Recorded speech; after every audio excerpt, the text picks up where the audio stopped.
Boa noite. Está começando mais um Jornal Parcial com a minha opinião sobre as notícias mais importantes da semana. Aquelas que a esquerdalhada odeia e a Globo não gosta. Inscreva-se no canal, ative o sininho, curta o vídeo e compartilhe com as tias do Zap.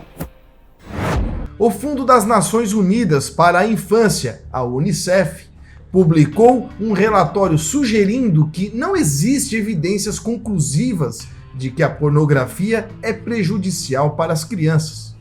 Segundo o estudo anticientífico, crianças de 19 países europeus que viram imagens pornográficas não ficaram nem incomodadas nem infelizes.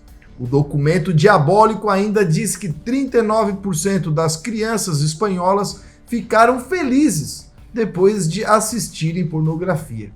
Esse relatório monstruoso simplesmente ignora toda a pesquisa que demonstra claramente os danos reais que a pornografia causa em crianças. A Unicef, que, em teoria, deveria cuidar desses inocentes, coloca as crianças em risco. Após grande pressão nas redes e indignação popular, o órgão globalista voltou atrás e retirou o relatório do ar. Não há nada que possa justificar essa vontade desumana de expor crianças ao sexo e à violência sexual. O objetivo não pode ser outro, senão a sexualização das crianças para fins políticos, ideológicos e certamente pedófilos. Não demorará muito para que esses maníacos defendam o sexo com crianças. O governador de São Paulo, João Dória, foi flagrado de sunguinha apertada pegando sol em um hotel de luxo no Rio de Janeiro após defender o fique em casa e o lockdown. Em vídeos que circulam pela internet, o governador da calça estrangula peru aparece deitado como uma diva em um espaço de lazer no Copacabana Palace, sem usar máscara e exibindo seu físico escultural de grilo frito no calor. Na última semana, o governo de São Paulo noticiou a prisão de várias pessoas por crime de aglomeração, enquanto a Vigilância Sanitária Estadual de São Paulo promove a inspeção ditatorial de diversos estabelecimentos comerciais. Mas as regras só servem para o cidadão comum no governo João Dória. Como acontece em todo bom regime comuno socialista, a elite tem plenos poderes e total liberdade para fazer o que bem entender utilizando um salário pago com dinheiro público. Enquanto isso, os súditos do ditador passam fome e vivem na miséria, sem liberdade e sem direitos. O distanciamento social não foi impedimento para que João Sunguinha Florida evitasse uma boa e velha aglomeração. Esse crime não existe para ele. A elite pode tudo. Ao pobre, resta obedecer. Mas o pior mesmo foi ter que ver aquelas perninhas de cambito esticadas na esteira. Segundo o site Metrópolis, Osmar Aziz, presidente da CPI da pandemia, teria conversado com o ex-condenado e ex-presidiário Luiz Inácio Lula da Silva na terça-feira, dia 1º de junho, e com o João Dória no dia seguinte. Essa seria a segunda conversa entre Lula e Aziz desde o início da comissão. Essa notícia pode ser a prova da formação de um governo paralelo na CPI. Um verdadeiro golpe sendo tramado ao vivo na TV Senado aos olhos do Brasil inteiro. A conversa do presidente da CPI da pandemia com os dois principais ícones do antibolsonarismo demonstra claramente aquilo que já se tornou óbvio para qualquer pessoa que não seja um militante esquerdista. A CPI da pandemia é, na verdade, a CPI de Lula e do circo armado para acusar falsamente Bolsonaro e tirá-lo do poder.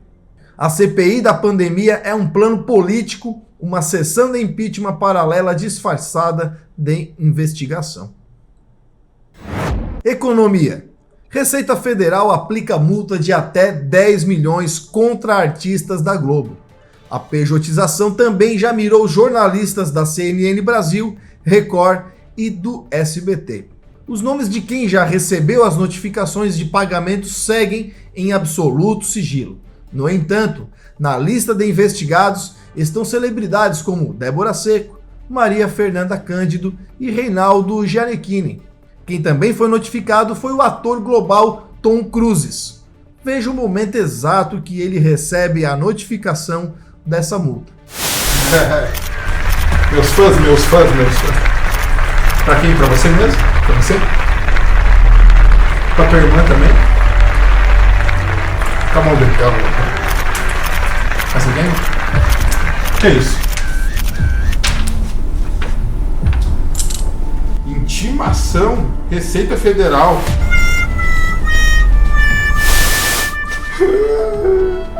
Mas como eu irei pagar essa multa se eu vivo de arte? Por quê? Governo opressor. Em uma matéria que escancara a narrativa e os objetivos do establishment mundial para o Brasil, a revista The Economist atacou o presidente Bolsonaro numa tentativa de influenciar os rumos políticos e financeiros de nosso país. Com o mesmo título da matéria que publicou na época do impeachment de Dilma Rousseff, abre aspas, é hora de ir embora, fecha aspas, a revista afirma que será difícil mudar o curso do Brasil enquanto Bolsonaro for presidente. É preciso perguntar por que a revista estrangeira e representante dos donos do poder mundial deseja mudar os rumos no Brasil. Na verdade, tudo aquilo que é discutido nos grupos da elite mundial globalista num ano estará publicado nessa revista e na agenda global. A The Economist serve aos poderosos e quer influenciar o Brasil com o seu folhetim de quinta. Aqui não. Aqui temos Jair Messias Bolsonaro até 2026. E começa agora o quadro Isso a Globo Não Gosta. Graças ao governo Bolsonaro, o Brasil bateu mais um recorde de exportações do agronegócio em 2021. O índice de aumento para este ano foi de 16% em valores totais. Segundo dados divulgados pelo Centro de Estudos Avançados em Economia Aplicada, o Brasil de Bolsonaro lucrou cerca de 36 bilhões de dólares com as exportações. Estes números, alcançados em plena pandemia da peste chinesa, deverão refletir na melhoria do mercado interno do país.